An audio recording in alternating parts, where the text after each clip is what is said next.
आपका पहला पॉइंट है कि भारत की स्थिति क्या है।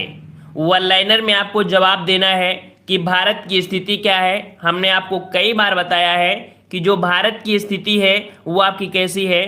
तो याद रखिएगा कि उत्तरी गोलार्ध एवं पूर्वी देशांतर, मतलब कि यहाँ पर जो आपका यहाँ पर वर्ड होता है, इसमें से अगर बात करें तो भारत की स्थिति कुछ ऐसी पड़ती है। ये आपका उत्तरी गोलार्ध होता है और देशांतर की बात करें तो ये आपका पूर्वी देशांतर होता है। इस कारण से यहाँ पर जवाब आपका उत्तरी गोलार्ध और पूर्वी देशांतर कहलाएगा। ठीक है, अगले प्रश्न की ओर बढ़ते हैं। प्रश्न आपसे अगला है कि भारत की आकृति कैसी है। भारत की आकृति कैसी है, यहाँ पर जवाब देते चलिएगा। भारत की आकृति कैसी है, तो याद रखिए भारत की आकृति कैसी है आपकी, तो यहाँ पर आपकी चतुष्कोणीय है। कैसी है आपकी, चतुष्कोणीय है। ठीक है, काफ़ी बच्चे वीडियो को क्लिक करेंगे और वापस चले जाएंगे क्योंकि उनको ये समझ में नहीं आएगा। वो सिर्फ तुक्का मारने की ज़रूरत होती है, वो सिर्फ तुक्का मारेंगे। अगर उन्हें आ रहा है तो अच्छी बात है, ऑब्जेक्टिव टेस्ट लगाएंगे। उनको ज़िंदगी से ये नहीं पता होता है कि हम जिंदगी के साथ खिलवाड़ कर रहे हैं या हम अपने लाइफ के साथ कुछ अच्छा करने वाले हैं। अगर आपने क्लिक किया है तो एक बार वीडियो को जरूर देखिएगा, आपको फायदा जरूर मिलेगा। ठीक है, चलिए यहाँ पर अगला पॉइंट है कि भारत का कुल क्षेत्रफल, भारत का कुल क्षेत्रफल आपका कितना है। तो आपने बचपन से या कह सकते हैं 4-5 से आपने पढ़ा होगा 32,87,263 वर्ग किलोमीटर है। ऑप्शन आपका यहाँ पर क्या हो जाएगा, 32,87,263 वर्ग किलोमीटर। ठीक है, तुक्का तो आप हमेशा से मारते आ रहे हैं, अगर वास्तविकता है तो आज यहाँ पर जवाब देते रहिए तो समझ में आएगा कि आज की तैयारी आपकी कितनी है। चलिए यहाँ पर बताइए कि भारत का क्षेत्रफल जो आपका है वो संपूर्ण विश्व के क्षेत्रफल का कितना प्रतिशत है। भारत का क्षेत्रफल संपूर्ण विश्व के क्षेत्रफल का कितना है, तो याद रखिए कितना हो जाएगा आपका, तो 2.42%। ठीक है, 2.42% है, याद रखिएगा। ठीक है, चलिए अगला प्रश्न आपका है कि राजधानी की बात किया है कि आपके भारत की राजधानी, तो सबको पता है कि भारत की राजधानी क्या है, दिल्ली है। लेकिन यहाँ पर कह सकते हैं कि दिल्ली राजधानी आपकी जो बनी थी वो आपकी कब बनी थी, तो 1912 में बनी थी। आपके जब लॉर्ड हार्डिंग थे, ठीक है, लॉर्ड हार्डिंग थे, तो उन्हीं के प्रयासों से यहाँ पर दिल्ली की राजधानी यहाँ पर कह सकते हैं 1912 में बनी थी। ठीक है, लेकिन घोषणा कब हुई थी, तो घोषणा जो आपकी हुई थी वो आपकी कह सकते हैं 1911 में हुई थी। ठीक है, ये पॉइंट आपको याद रखना है। ठीक है, चलिए अगला पॉइंट आपसे पूछा गया है कि सर्वाधिक बोली जाने वाली भाषा आपकी कौन सी है। भारत में सर्वाधिक बोली जाने वाली भाषा कौन सी है, तो याद रखिएगा कि यहाँ पर जवाब आपका हो जाएगा कौन सा, यहाँ पर आपका हिंदी। ठीक है, कौन सी भाषा आपकी है, तो आपकी हिंदी बोली आपकी है। चलिए अगला प्रश्न आपका है कि सबसे बड़ी जनजाति कौन सी है। भारत की सबसे बड़ी जनजाति कौन सी हो जाएगी, तो याद रखिए भारत की सबसे बड़ी जनजाति आपकी कौन सी है, ये जनजाति है गोंड जनजाति, जो कि आपके मध्य प्रदेश में रहती है। ठीक है, मध्य प्रदेश में आपकी है भारत की सबसे बड़ी जनजाति जो कि गोंड है। ठीक है, चलिए अगला प्रश्न आपसे पूछा है कि क्षेत्रफल की दृष्टि से विश्व में स्थान बताइए। अगर इतने दिनों से आप तैयारी करते आ रहे हैं तो आज जवाब आप लोग सही देंगे। ठीक है, और जिसे नहीं आता है तो उसकी तो मजबूरी है। चलिए, तो क्षेत्रफल की दृष्टि से विश्व में स्थान आपका कौन सा है, तो 7वां स्थान यहाँ पर है। याद रखिएगा पहला स्थान आपके यहाँ पर रूस का है, फिर कनाडा, फिर चीन, फिर आपके अमेरिका, फिर आपका ब्राजील, फिर 6ठा नंबर में आपका ऑस्ट्रेलिया, 7वें स्थान पे आपका भारत आता है। चलिए अगला प्रश्न आपसे पूछा है कि जनसंख्या की दृष्टि से विश्व में स्थान कौन सा है। जनसंख्या की दृष्टि से विश्व में स्थान कौन सा आपका है, तो यहाँ पर आपका जवाब सही क्या हो जाएगा, तो जवाब हो जाएगा ऑप्शन आपका यहाँ पर कह सकते हैं दूसरा। पहला स्थान आपके चाइना का है और दूसरा स्थान आपके किसका है, तो आपके भारत का है। ठीक है, और अगर बात करते हैं कि विश्व जनसंख्या भारत में निवास करती है, तो याद रखिए कि भारत में जो जनसंख्या निवास करती है वो 17.5% निवास करती है, 17.5% निवास करती है। ठीक है, अगला प्रश्न आपका है अक्षांशीय विस्तार कितना है। अगर आप बिना ऑप्शन के जवाब दे पा रहे हैं तो समझिए आपसे बेहतरीन आपका कोई नहीं होगा। बिना ऑप्शन के अगर आप जवाब दे रहे हैं तो इसका मतलब आपने पढ़ाई किया है, आपने रटा है, और इससे बेहतर आपकी किसी की तैयारी आपकी नहीं हो सकती है। ठीक है, तुक्का मारने तो बहुत लोग आएंगे, तुक्का मारेंगे चले जाएंगे। यहाँ पर देखो अक्षांशी विस्तार की बात किया है, तो अक्षांशी विस्तार क्या होता है, हमने बताया था कि आपका जो भारत होता है, तो भारत में जो आपका कह सकते हैं कि उत्तरी और दक्षिणी जो आपकी रेखा गुजरती है, तो यहाँ से 8 अंश 4 मिनट 8 अंश 4 मिनट से लेके 37 अंश 6 मिनट तक आपका विस्तार है जो आपकी अक्षांशी होती हैं। ठीक है, तो यहाँ पर आपका ये हो जाएगा। ठीक है, तो इस प्रकार से अगला है देशांतरी विस्तार की बात कर रहे हैं। तो जो आपका देशांतरी विस्तार है, तो देशांतरी विस्तार क्या होता है, जैसे कि आपका ये भारत है, तो भारत में से एक रेखा यहाँ से जा रही होगी, एक रेखा यहाँ से जा रही होगी, तो इसका जो विस्तार हो जाएगा कितना, तो यहाँ पर 68 अंश 7 मिनट से लेके 97 अंश 25 मिनट पूर्वी देशांतर, ये आपका क्या है, देशांतरी विस्तार होगा। ठीक है, चलिए यहाँ पर बिल्कुल सही है, काफी बच्चों के जवाब आ रहे हैं। अगला प्रश्न है कि उत्तर से दक्षिण में विस्तार आपसे पूछा गया है कि भारत का जो उत्तर से दक्षिण विस्तार है वो कितने किलोमीटर का है। भारत का जो उत्तर से दक्षिण विस्तार है इसकी लंबाई पूछा गया है कितनी है, तो यहाँ पर आपका सही जवाब क्या हो जाएगा, तो उत्तर से दक्षिण, और उत्तर से दक्षिण आपकी कितनी हो जाएगी, तो आपकी 3214 किलोमीटर, 3214 किलोमीटर ये आपके उत्तर से दक्षिण की विस्तार है। याद रखिएगा कि जो आपका भारत है तो उत्तर से दक्षिण लंबाई आपकी क्या है, ज्यादा है। यहाँ पर अगला पॉइंट है कि पूरब से पश्चिम विस्तार कितना है, पूरब से पश्चिम विस्तार कितना है, तो यहाँ पर आपका सही क्या हो जाएगा, 2933 किलोमीटर। याद रखिएगा कि जो आपका भारत है तो भारत में जो ये आपकी लंबाई होगी ये आपकी 2933 किलोमीटर होगी। ठीक है, चलिए बहुत अच्छे, काफी अच्छों के बच्चों के जवाब अच्छे हैं। और अगला प्रश्न पूछा है कि सबसे पूर्वी बिंदु कौन सा है, भारत का सबसे पूर्वी बिंदु कौन सा हो जाएगा आपका। यहाँ पर देखना है कि आज कैसी तैयारी आपकी है। चलिए पूर्वी बिंदु आपका कौन सा है, कितनी तैयारी आपकी है, इससे आप लोग समझ जाएंगे कि आपकी औकात कितनी है, आपने कितनी तैयारी किया है। चलिए यहाँ पर आपका क्या हो जाएगा, सबसे पूर्वी बिंदु, तो सबसे पूर्वी बिंदु आपका कह सकते हैं वालांगू, जो कि आपके अरुणाचल प्रदेश में पड़ता है, जिसे हम लोग किबथू के नाम से भी जानते हैं। तो ये आपके अरुणाचल प्रदेश में है वालांगू, या इसे किबथू के नाम से भी जानते हैं। ठीक है, ये आपका कह सकते हैं सबसे पूर्वी बिंदु है। और आपकी बात करें सबसे उत्तरी बिंदु है, तो सबसे उत्तरी बिंदु आया है, वैसे 2 क्वेश्चन आपकी इसी से हैं, है ना। तो यहाँ पर देखो सबसे उत्तरी बिंदु नहीं होगा क्योंकि आंसर में सर्करिक लिखा है, तो उत्तरी बिंदु से काट दीजिए, उत्तरी बिंदु नहीं, यह आपका पश्चिमी बिंदु है, क्योंकि आंसर में जो आपका है वो आपका सर्करिक और गुजरात दिया है ना। तो आपका क्या हो जाएगा, सबसे पश्चिमी बिंदु आपका कौन सा है, तो सर्करिक अर्थात आपका गुजरात हो जाएगा। ठीक है, सर्करिक अर्थात गुजरात हो जाएगा। अब अगला क्वेश्चन आपका पूछा है सबसे उत्तरी बिंदु, तो भारत का सबसे उत्तरी बिंदु आपका कौन सा है, तो हमने आपको बताया था जो आपका इंडिया है, तो इसमें से जो आपके जम्मू कश्मीर में यहाँ पर कह सकते हैं कि आपका कौन सा, इंदिरा कौल, कौन सा, इंदिरा कौल। तो इंदिरा कौल जो कि आपके जम्मू कश्मीर में पड़ता है, इंदिरा कौल सबसे उत्तरी बिंदु आपका है। ठीक है, चलिए अगले प्रश्न की ओर बढ़ते हैं। प्रश्न आपसे अगला पूछा है सबसे दक्षिणी बिंदु कौन सा है। चलिए बिल्कुल हमने आज नॉर्मल प्रश्न लिए हैं ताकि आपको दिक्कत ना हो, आपको बोरिंग ना लगे और आप समझ जाएं कि नहीं, सरल प्रश्न अगर हमको नहीं आ रहे हैं तो सोचिए टफ प्रश्न कैसे आपको आएंगे। पहले की मेमोरी काफ़ी अच्छी हुआ करती थी लोगों की, लेकिन जब से यूट्यूब आया है वहाँ पर ऑब्जेक्टिव टेस्ट लगवाने लगे हैं, तो तब से कह सकते हैं कि उनकी मेमोरी बिल्कुल से लॉस हो गई है, वो थ्योरी भी भूल गए हैं।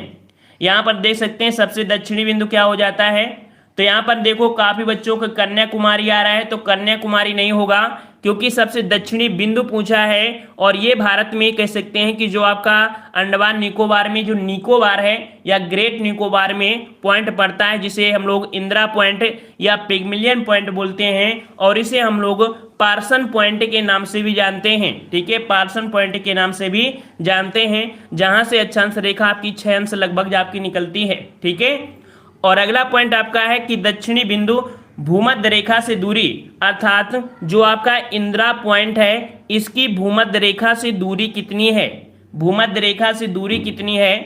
तो याद रखिएगा कि भूमध्य रेखा से दूरी आपके दक्षिणी बिंदु की कितनी हो जाएगी, यहाँ पर आपका जवाब हो जाएगा 876 किलोमीटर। याद रखिएगा कि आपकी इंदिरा पॉइंट की दूरी भूमध्य रेखा से कितनी है, तो 876 किलोमीटर की दूरी में स्थित है आपका इंदिरा पॉइंट। ये पॉइंट आपको याद रहेगा। चलिए हाँ यहाँ पर सही है कि 3 नेम है इसके, जो कि हमने बता दिया, इंदिरा पॉइंट, पिग्मलियन पॉइंट और पार्सन पॉइंट, बिल्कुल सही है। चलिए अगला पॉइंट आपका है कि प्रायद्वीपीय भारत की मुख्य का दक्षिणी पॉइंट। प्रायद्वीपीय भारत अर्थात आपका जो प्रायद्वीपीय भारत है, प्रायद्वीपीय भारत का ये पॉइंट जो आपका होता है, मुख्य भूमि का ये पॉइंट आपका है, इसे किस नाम से जानते हैं?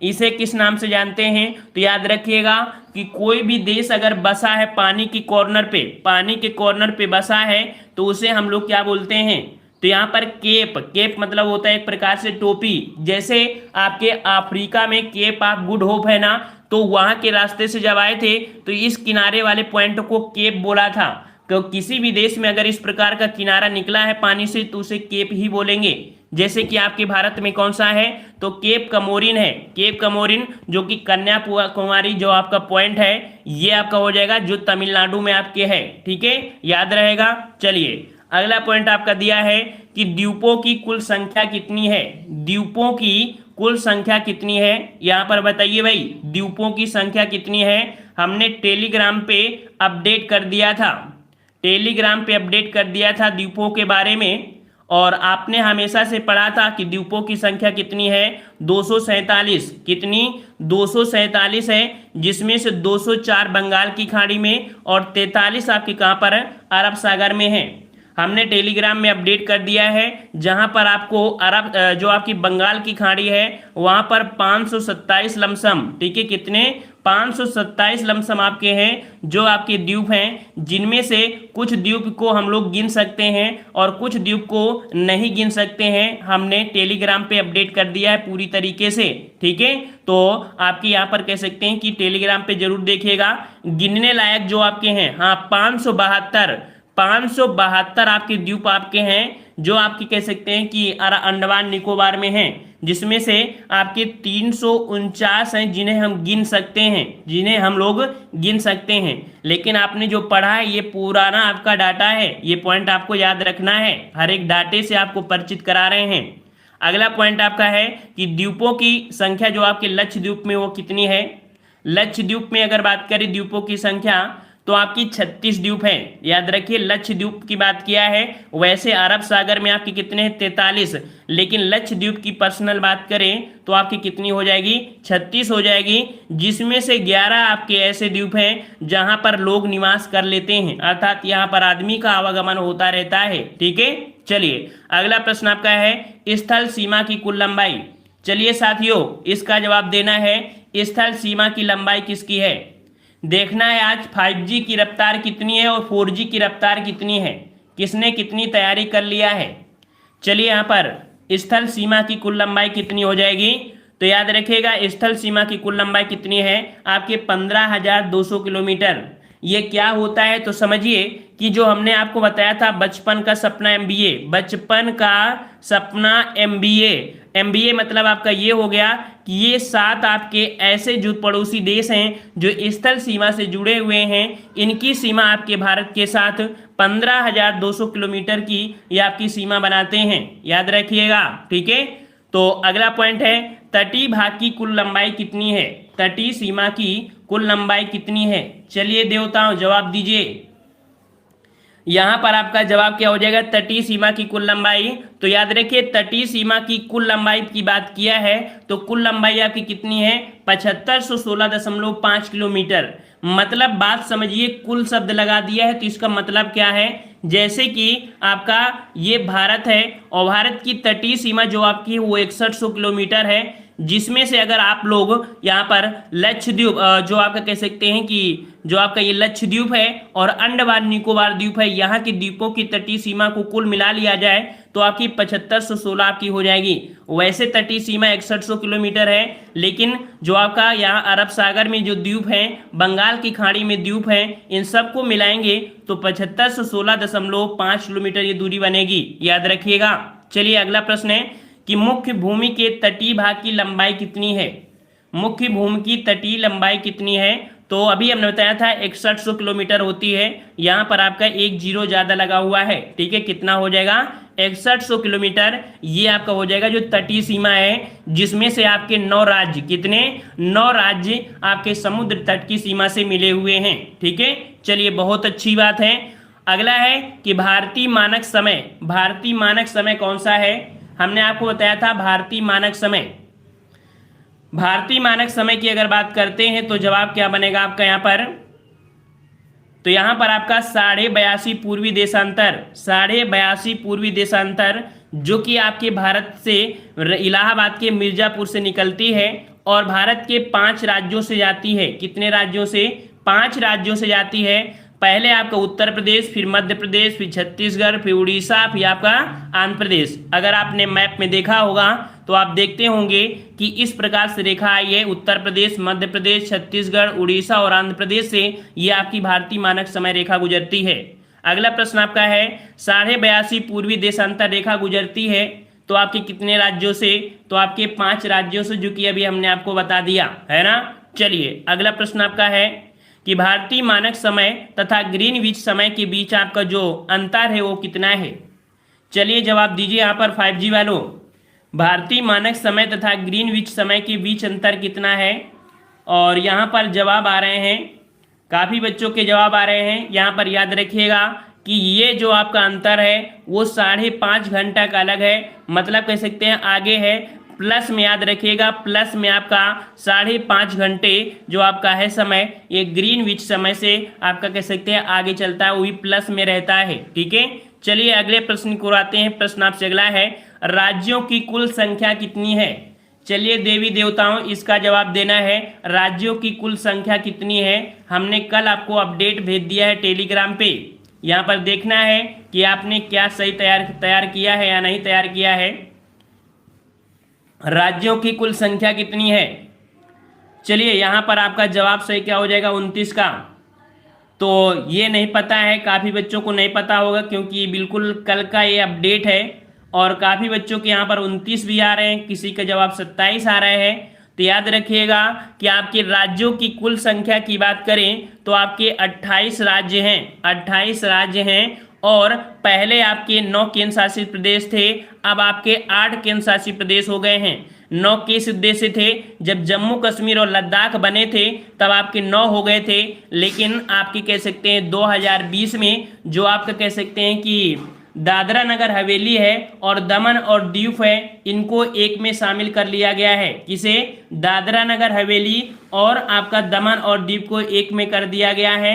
इस अकॉर्डिंग से अब आप बोलेंगे 28 राज्य और 8 केंद्र शासित प्रदेश हैं। ये बिल्कुल आपका अपडेट है, इसे आप नेट में चेक कर सकते हैं। वैसे हम टेलीग्राम पे वैसे अपडेट डाल दिया है, ठीक है। वैसे ही आप कह सकते हैं कि ये पीडीएफ में आपका ये पॉइंट आपका गलत है। आपको यहाँ पर सीधा बताना है कि राज्यों की संख्या आपकी कितनी है? 28, केंद्र शासित प्रदेशों की संख्या आपकी 8। ये न्यू अपडेट है। अगला है केंद्र शासित प्रदेश, तो अभी हमने बता दिया है, ठीक है। ये आपकी कह सकते हैं पुराना अपडेट है, नया अपडेट हमने आपको बता दिया है। अगला पॉइंट है कि सर्वाधिक राज्यों की सीमा को छूने वाला राज्य। यहाँ पर आपको बताना है कि सर्वाधिक राज्यों की सीमा छूने वाला जो राज्य है आपका कौन सा है।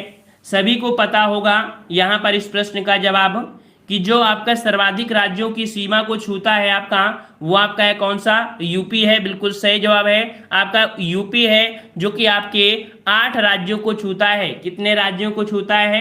8 राज्यों को छूता है। हमने सुबह भी बताया था कि जो आपके उत्तर दक्षिण ये सभी पॉइंट हमने बता दिया था, जिसमें से एक आपका केंद्र शासित प्रदेश दिल्ली भी जुड़ा हुआ है, ठीक है।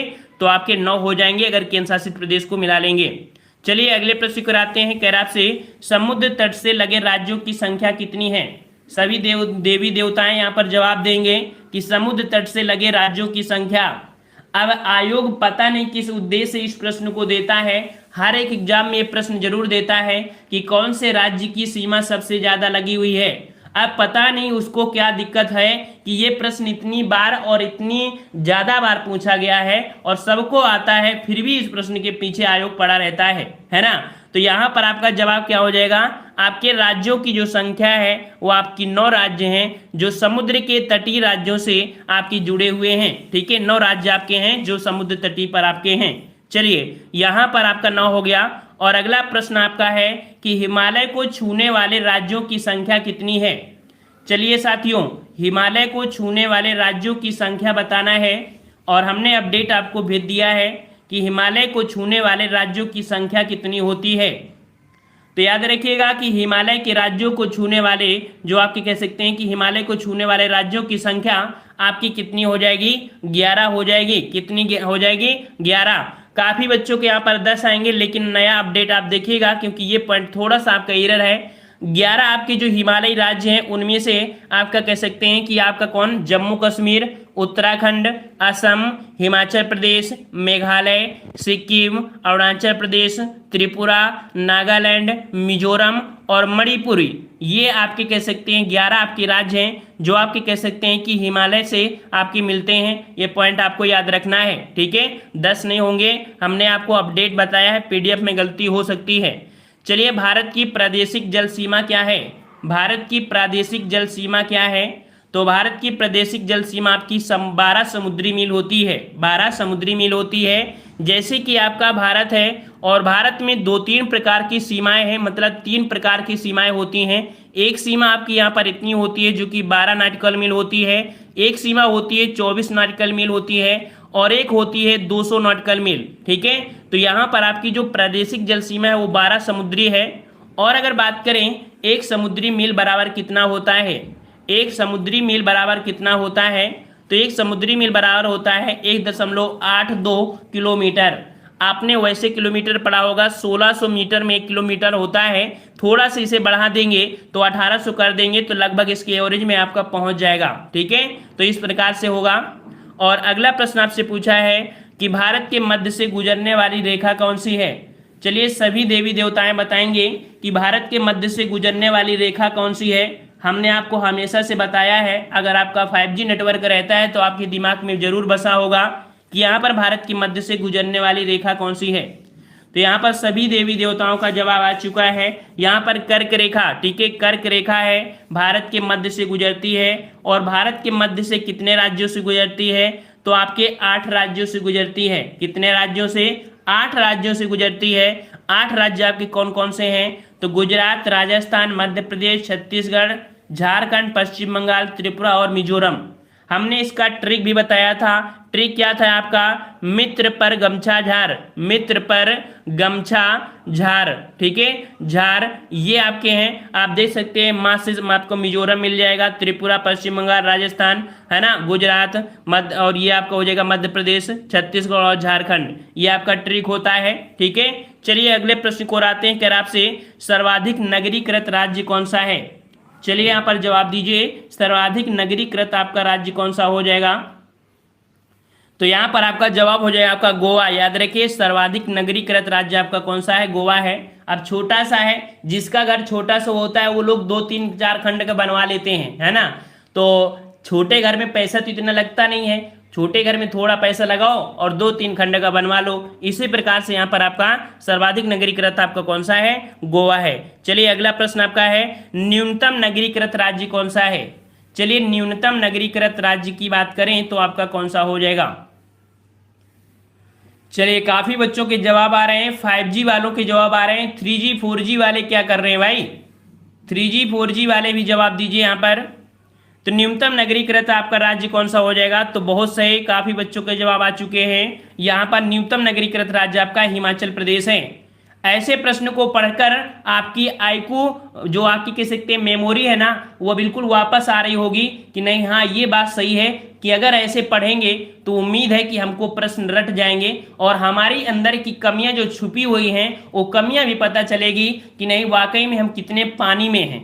ऐसा आपको महसूस हो रहा होगा। अगला प्रश्न है, सर्वाधिक वनाच्छादित राज्य। आपके सर्वाधिक वन आपके कहाँ पर मिलते हैं? सर्वाधिक वन कहाँ पर मिलते हैं? तो आपको पता है कि आपके मिलते हैं मध्य प्रदेश में। बिल्कुल सही है, ये रिवीजन नहीं है किए हैं। जो लोग रिवीजन नहीं किए हैं वो 3G 4G वाले हैं, और जो रिवीजन कर लिए हैं वो 5G वाले हैं। यहाँ पर सर्वाधिक वनाच्छादित राज्य आपकी कहाँ पर है? तो आपके मध्य प्रदेश में है। चलिए अगला प्रश्न है, सबसे न्यूनतम वनाच्छादित राज्य, अर्थात सबसे कम आपके वन कहाँ पर मिलते हैं? तो सबसे कम मिलते हैं आपके कहाँ पर? तो आपके हरियाणा में। कहाँ पर मिलते हैं भाई? तो आपके यहाँ पर हरियाणा में मिलते हैं, जो आपके वन कम हैं, ठीक है। अगले प्रश्न को बढ़ते हैं, सर्वाधिक वर्षा कहाँ होती है? चलिए देवी देवताओं, यहाँ पर जवाब देना है। सर्वाधिक वर्षा कहाँ होती है, हमेशा से प्रश्न पूछा जाता है। सर्वाधिक वनाच्छादित राज्य आपका कौन सा है? तो यहाँ पर सभी के जवाब आने शुरू हो गए हैं और बिल्कुल सही है, आपके मासिन राम मेघालय हो जाएगा। ठीक है, कहाँ पर? मासिन राम मेघालय हो जाएगा। कभी आपने पढ़ा होगा चेरापूंजी, लेकिन वर्तमान में मासिन राम मेघालय है। ये भारत ही नहीं पूरे विश्व में सबसे ज्यादा वर्षा यहीं पर होती है, याद रखिएगा। ठीक है, अगला प्रश्न है, न्यूनतम वर्षा होती है भारत में, न्यूनतम वर्षा कहाँ होती है? भारत में न्यूनतम वर्षा कहाँ होती है? तो याद रखिए, भारत में न्यूनतम वर्षा होती है आपकी कहाँ? लेह कश्मीर में। ठीक है, लेह कश्मीर में आपकी सबसे कम वर्षा होती है।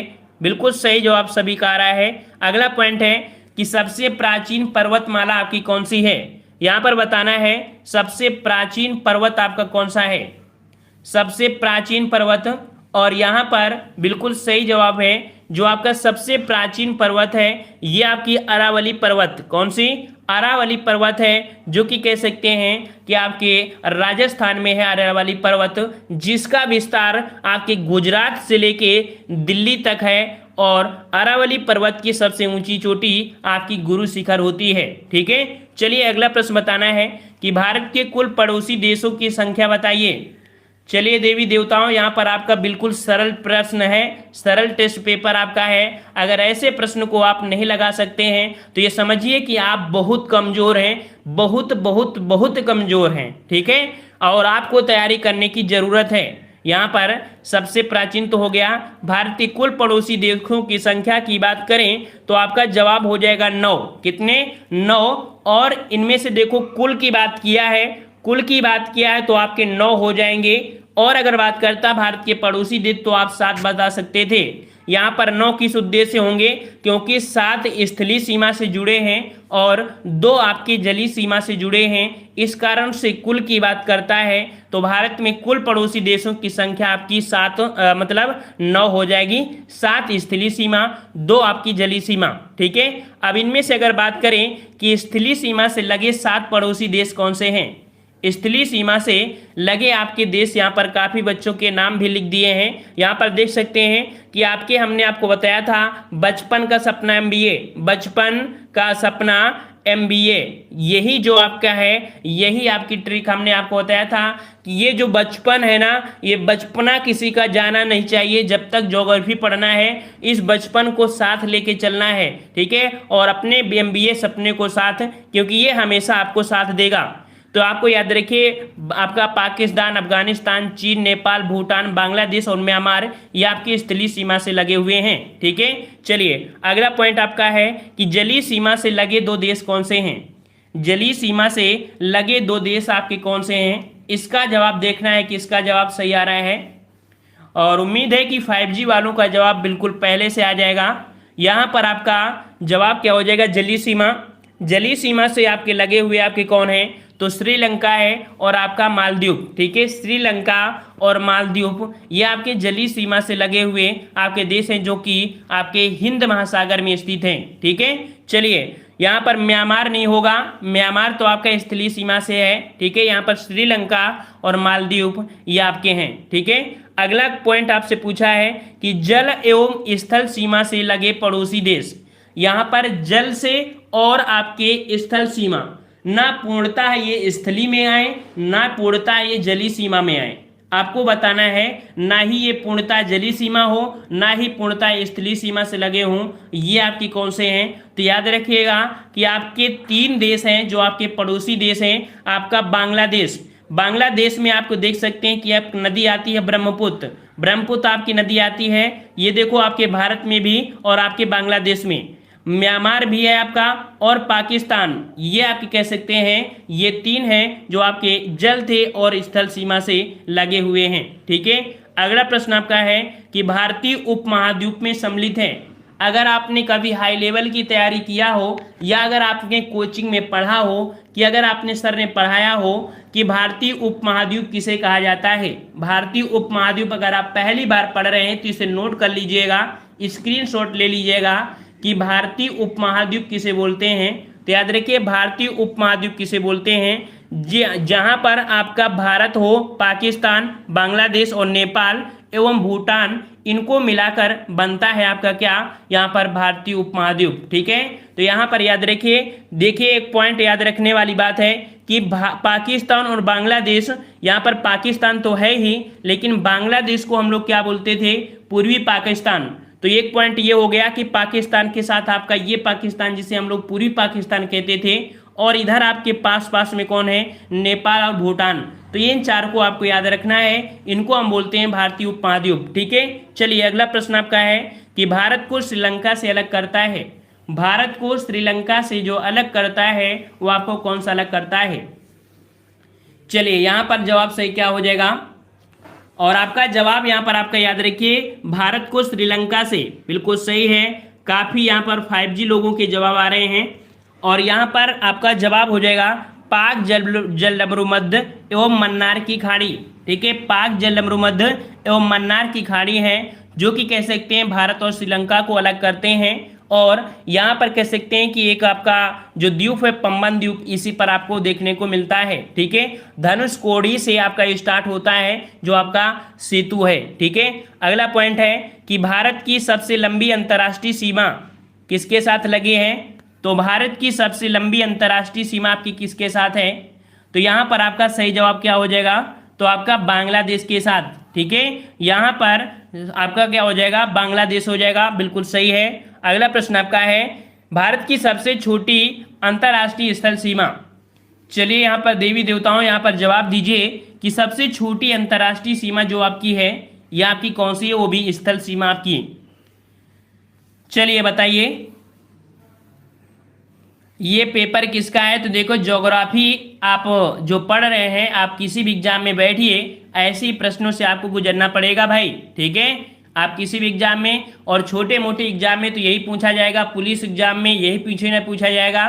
ठीक है, और यहीं से फैक्ट निकल के आते हैं, तो अगर बेस पता है तो आप अच्छे अच्छे प्रश्न आप बना सकते हैं। यहाँ पर बिल्कुल सही है आपका अफगानिस्तान। ठीक है, तो आपकी जो सबसे कम सीमा है वो आपके अफगानिस्तान के साथ लगती है, याद रखिए। और अगर बात करें कि अफगानिस्तान, यहाँ पर अगला है तीन तरफ से बांग्लादेश से घिरा राज्य कौन सा है, तीन तरफ से घिरा राज्य आपका कौन है बांग्लादेश से, तो आपका जवाब क्या हो जाएगा, तो आपका यहाँ पर त्रिपुरा। याद रखिए त्रिपुरा एक ऐसा राज्य है जो बांग्लादेश से आपसे तीन ओर से घिरा हुआ है, और यहाँ से कह देख सकते हैं कि त्रिपुरा और बांग्लादेश के बीच जो रेखा है, या भारत और बांग्लादेश की रेखा है, वो शून्य रेखा, हम लोग कह सकते हैं शून्य रेखा द्वारा अलग होते हैं, शून्य रेखा। अगला प्रश्न आपका है कि भारत का निकटतम समुद्री पड़ोसी देश। यहाँ पर समझिए काफी प्यारा प्रश्न है कि भारत का निकटतम समुद्री पड़ोसी देश कौन सा है। चलिए यहाँ पर सभी देवी देवताओं को जवाब देना है कि भारत का निकटतम पड़ोसी देश कौन सा है। निकटतम की बात करें तो निकटतम पड़ोसी देश आपका यहाँ पर दिया है, काफी बच्चों के जवाब आ रहे हैं श्रीलंका। तो क्या सही है जवाब, तो बिल्कुल यहाँ पर जवाब सही है कि श्रीलंका भारत का निकटतम पड़ोसी देश है। वहीं पर अगर बात करें कि आपका दूसरा कौन सा है, तो दूसरा आपका श्रीलंका है, दूसरा आपका इंडोनेशिया। अब इंडोनेशिया की बात किया है हमने, मालदीव की बात तो नहीं किया है। अब यहाँ पर देखिए कि ये जो अब दूसरा बन गया है किस प्रकार से, जैसे कि आपका ये भारत है, हमने बताया था कि ये बंगाल की खाड़ी में आपके द्वीप हैं ग्रेट निकोबार। ग्रेट निकोबार से देखेंगे तो आपका इंडोनेशिया बहुत ही पास में पड़ जाता है, इस कारण से दूसरा आपका इंडोनेशिया हो जाएगा। ठीक है, चलिए अगले प्रश्न को आते हैं। प्रश्न आपसे अगला पूछा गया है कि इंडोनेशिया के सुमात्रा तथा भारत के ग्रेट निकोबार, देखिए इंडोनेशिया के सुमात्रा तथा भारत के ग्रेट निकोबार द्वीप को अलग कौन करता है, तो याद रखिएगा ये जो आपकी है ग्रेट चैनल जो है वो कह सकते हैं सुमात्रा और भारत के ग्रेट निकोबार द्वीप को अलग करते हैं। ठीक है, चलिए अगले प्रश्न को आते हैं। हम यहाँ पर साइंस का पेपर भी कराएंगे, परेशान मत होइए, साइंस का भी होगा आप क्लासें। ठीक है, अगला प्रश्न है भारत के पूर्व में स्थित पड़ोसी देश कौन से हैं। भारत के पूर्व में स्थित पड़ोसी देश आपके कौन से हैं, तो भारत के पूर्व में स्थित पड़ोसी देश याद रखिए पूरब में आपके कौन है, तो पूरब में आपके यहाँ पर बांग्लादेश और म्यांमार पड़ते हैं जो आपके पूर्वी देश होते हैं। ठीक है, और अगर बात करते हैं भारत के पश्चिम में स्थित देश, तो भारत के पश्चिम में स्थित एक का देश आपका कौन सा हो जाएगा, तो जवाब यहाँ पर आपका हो जाएगा कौन सा, आपका यहाँ पर पाकिस्तान। ठीक है, कौन हो जाएगा, तो भारत के पश्चिम में स्थित आपका है पाकिस्तान। और अगर बात करें कि भारत के उत्तर में अगर बात करते हैं तो भारत के उत्तर में कौन सा हो जाएगा, यहाँ पर उत्तर की बात किया है भाई, और उत्तर की अगर बात करते हैं तो जवाब सही क्या हो जाएगा आपका, यहाँ पर आपका हो जाएगा नेपाल और भूटान। कौन सा हो जाएगा, नेपाल और भूटान, ये आपके उत्तर में है। वहीं पर अगर बात करें कि भारत के दक्षिण में स्थित देश कौन से हैं, भारत के दक्षिण में, तो भारत के दक्षिण में आपके कौन से हो जाएंगे, तो आपके श्रीलंका, ठीक है, श्रीलंका हो जाएगा। और अगर बात करें अगले पॉइंट कि भारत के पड़ोसी देशों में सर्वाधिक क्षेत्रफल वाला राज्य कौन सा, देश कौन सा है, यहाँ पर बताना है कि भारत के पड़ोसी देश हैं और इन पड़ोसी देशों में आपका सर्वाधिक क्षेत्रफल वाला जो देश है वो आपका देश कौन सा है। हमें उम्मीद है और विश्वास भी है अगर आप ऐसे प्रश्न एक बार रिवीजन कर लेंगे तो आप दोबारा वीडियो देखेंगे तो 100% पूरे के पूरे प्रश्न पढ़ जाएंगे, क्योंकि ये प्रश्न आपके पढ़े होते हैं लेकिन आप अफवाहों में और तुक्का पर विश्वास ज़्यादा रखते हैं, क्योंकि एग्जाम के समय वैसे तो पढ़ते नहीं हैं, जब एग्जाम आता है तो आप पढ़ते हैं और देखते हैं वीडियो में कि तुक्का मारने का सही तरीका कौन सा है ना, और फिर तुक्का मार के आते हैं। तो इससे पहले है कि बेटर आपको तुक्का की जरूरत ना पड़े, आप पहले से ही देवी देवताओं की तरह 5G बन जाइए। यहाँ पर आपका जवाब क्या हो जाएगा, तो भारत के पड़ोसी देशों में सर्वाधिक क्षेत्रफल आपके किसका है, आपके पाकिस्तान का है, ठीक है, पाकिस्तान का है पड़ोसी देशों में। और यहाँ पर देखो, हाँ चीन तो आपका है ही, ठीक है ना, जो आपका चीन है वो क्षेत्रफल में हमने आपको बताया ही था, जब आपके कह सकते हैं सही आपका उम्मीद होना चाहिए, बिल्कुल सही है। वैसे यहाँ पर आपका चीन होना चाहिए क्योंकि पड़ोसी देश की बात किया है ना, तो चीन आपका यहाँ पर कह सकते हैं आपका जो आया है वर्ल्ड में आपका चौथे स्थान पर आ रहा था, तो बिल्कुल सही है। यहाँ पर जवाब जिसका चीन आया है बिल्कुल सही है। यहाँ पर पाकिस्तान जो आपका है वो अब उसके बाद आएगा, है ना, पहला आपके यहाँ पर चीन आएगा, तो जिसका चाइना आया था बिल्कुल सही है। चलिए यहाँ पर अगला पॉइंट है कि अफगानिस्तान की सीमा से लगा एकमात्र भारतीय राज्य कौन सा है। अफगानिस्तान की सीमा से लगा एकमात्र भारतीय राज्य आपका कौन सा है, तो यहाँ पर आपका जवाब सही क्या हो जाएगा, तो जवाब यहाँ पर याद रखें, अफगानिस्तान की सीमा जो आपकी लगी है वो आपके जम्मू कश्मीर से लगती है, बिल्कुल सही है, जम्मू और कश्मीर से लगी है जो आपकी अफगानिस्तान की सीमा है, ठीक है। चलिए अगला प्रश्न आपका है कि भारत पाकिस्तान के बीच की सीमा रेखा का नाम बताइए। भारत पाकिस्तान के बीच की सीमा रेखा का नाम बताना है। चलिए सभी 5G वाले जवाब देंगे यहाँ पर, और भारत पाकिस्तान के बीच की जो सीमा रेखा है उसे हम लोग क्या बोलते हैं, जवाब आपका आ रहा है अब नहीं लगता है सर। चलिए यहाँ पर आपका जवाब क्या हो जाएगा, रेड क्लिफ रेखा। चलिए कोई बात नहीं, यहाँ पर भारत पाकिस्तान की बीच सीमा रेखा आपकी जो है वो आपकी रेड क्लिफ रेखा है। कौन सी है, रेड क्लिफ रेखा है। और कह सकते हैं इसका निर्धारण आपका कब हुआ था, तो निर्धारण आपका हुआ था आपके 15 अगस्त 1947 को हुआ था, जो कि आपके कह सकते हैं आपके सर जे रेडक्लिफ के द्वारा ये निर्धारित की गई थी, ठीक है। अगला प्रश्न आपका दिया गया है, कह आपसे भारत चीन के बीच सीमा रेखा क्या कहलाती है। भारत चीन सीमा जो आपकी होती है उसे क्या कहलाते हैं, तो जवाब यहाँ पर आपका क्या हो जाएगा, यहाँ पर आपका जवाब आपका हो जाएगा मैक-मोहन रेखा, जिसे हम लोग निर्धारण कह सकते हैं कब हुई थी, निर्धारण आपके 27 अप्रैल 1914 को शिमला समझौता में हुआ था, ठीक है। और इसके बाद अगले पॉइंट आते हैं, पॉइंट आपका कह रहा है कि पाकिस्तान अफगानिस्तान के बीच सीमा रेखा क्या है।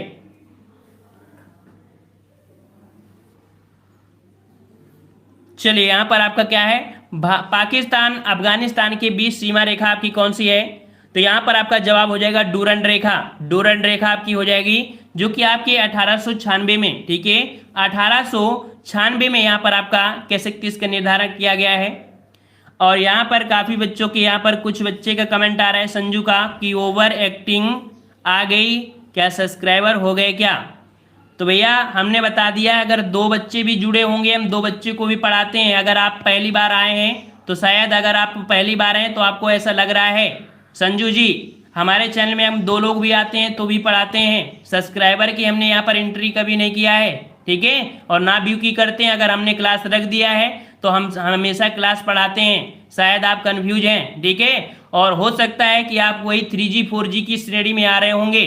चलिए अगला प्रश्न आपका है कि पड़ोसी देश की सीमा से जुड़े भारतीय राज्यों की कुल संख्या कितनी है। चलिए यहाँ पर आपको बताना है पड़ोसी देश की सीमा से जुड़े भारतीय राज्यों की कुल संख्या कितनी है। यहाँ पर आपका देखो पड़ोसी सीमा की आपकी पूछा है, तो आपकी यहाँ पर 17 पॉइंट क्या कह रहा है समझने की बात है। यहाँ पर पड़ोसी देश की सीमा से जुड़े भारतीय राज्यों की कुल संख्या कितनी है, तो 17 राज्य हैं जो पड़ोसी देशों के साथ जुड़ती हैं। ठीक है, अब ये पॉइंट किस प्रकार से, जैसे कि आपके गुजरात से लेके स्टार्ट करिए तो आपका गुजरात हो गया, राजस्थान हो गया, जम्मू कश्मीर, हिमाचल प्रदेश, उत्तराखंड, ऐसे ऐसे आएंगे तो आपके कुल 17 आपके राज्य हो जाएंगे। समझ में आ गया, बिल्कुल सही है। अगला प्रश्न आपका है कि भारत का वह भूभाग जो पाकिस्तान के कब्जे में है, भारत का वह भूभाग जो पाकिस्तान के कब्जे में है उसे हम लोग क्या कहेंगे, तो उसे हम लोग क्या बोलते हैं, जिसे हम लोग बोलते हैं पाक अधिकृत कश्मीर, जिसे हम लोग पीओके बोलते हैं। बिल्कुल सही है, काफी बच्चों के जवाब आ चुके हैं। चलिए अगला पॉइंट है कि नियंत्रण रेखा का निर्धारण कब हुआ था, नियंत्रण रेखा का निर्धारण कब हुआ था। चलिए यहाँ पर नियंत्रण रेखा का निर्धारण कब हुआ था, तो याद रखिए जो 1972 में शिमला समझौते के तहत नियंत्रण रेखा का निर्धारण हुआ था। अगला पॉइंट आपका यहाँ पर दिया गया है, कह रहा आपसे यहाँ पर कि आदम का पुल स्थित है, आदम का पुल जो स्थित है वो आपके कहाँ पर स्थित है। हमने आपको बताया था आदम का पुल आपके भारत और श्रीलंका के मध्य में है, जो कि आपके तमिलनाडु में धनुषकोडी से प्रारंभ होता है। ठीक है, तो आपका भारत एवं श्रीलंका के मध्य हो जाएगा। ठीक है, अगला पॉइंट आपका दिया गया है कि 3 बीघा कॉरिडोर जोड़ता है। यहाँ पर ये प्रश्न आपका बहुत पहले से पूछा जा रहा है कि 3 बीघा कॉरिडोर कहाँ पर है, या 3 बीघा कॉरिडोर जो जोड़ता है वो आपको किसको जोड़ता है। तो याद रखिए ये जो 3 बीघा कॉरिडोर है वो आपके भारत और बांग्लादेश को जोड़ता है, और कह सकते हैं कि ये जो जमीन थी ये आपके भारत की है, लेकिन व्यापार करने के उद्देश्य से ये जगह आपके आपकी कह सकते हैं कि बांग्लादेश के बीच सीमा रेखा आपकी हो जाती है। ठीक है, तो ये याद रखिएगा। और इसके बाद यहाँ पर कह सकते हैं कि